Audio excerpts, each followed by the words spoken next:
खबर आपको दें कि लाहौर में साबिक सदर आरिफ अलवी को पीटीआई रहनुमा महमूद रशीद के आयादत से रोक दिया गया। आरिफ अलवी महमूद रशीद की आयादत के लिए सर्विसेज अस्पताल पहुंचे थे।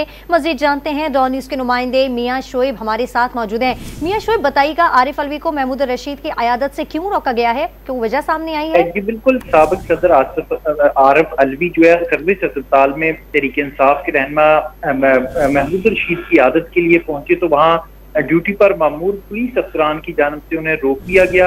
अजराए के मुताबिक पुलिस अफसरान की जानब से साबिक सदर आरिफ अलवी से पूछा गया कि आपके पास अगर मुलाकात का इजाजतनामा है तो फिर आपको मिलने दे सकते हैं, जिस पर आरिफ अलवी की जानब से ये कहा गया मैं तो अखलाकी तौर पर महमूद रशीद की आदत करने आया हूँ, मैंने किसी अदालत से इसका इजाजतनामा नहीं ले रखा, जिस पर पुलिस की जानब से ये कहा गया कि वो जुडिशियल स्टडी में है, लिहाजा आपको बगैर इजाजतनामे के हम मिलने नहीं दे सकते। जिसके बाद साबिक सदर आरिफ अलवी और अपडेट करे थे मियां शोएब, आपका बहुत शुक्रिया।